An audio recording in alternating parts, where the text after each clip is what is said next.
The History of Tom Jones, a Foundling. Book 8, containing about 2 days, by Henry Fielding, narrated by Sam Cousy. Chapter 1, a wonderful long chapter concerning the marvellous, being much the longest of all our introductory chapters.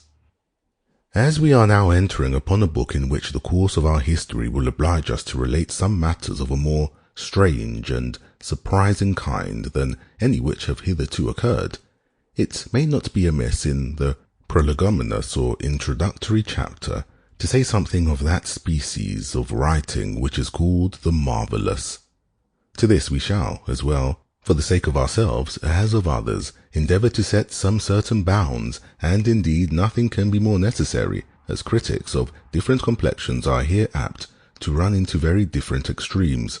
For while some are, with Mr. Dacier, ready to allow that the same thing which is impossible may yet be probable, others have so little historical poetic faith that they believe nothing to be either possible or probable, the like to which hath not occurred to their own observation.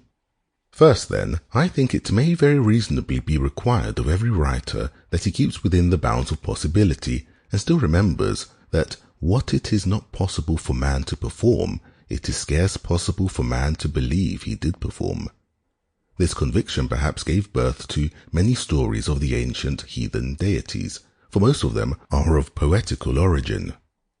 The poet, being desirous to indulge a wanton and extravagant imagination, took refuge in that power, of the extent of which his readers were no judges, or rather which they imagined to be infinite, and consequently they could not be shocked at any prodigies related of it.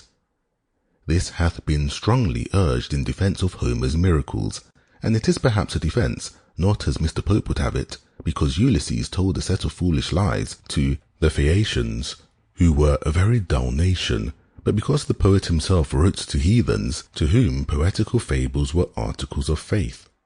For my own part, I must confess, so compassionate is my temper, I wish Polypheme had confined himself to his milk diet, and preserved his eye, nor could Ulysses be much more concerned than myself when his companions were turned into swine by Circe, who showed, I think, afterwards too much regard for man's flesh to be supposed capable of converting it into bacon.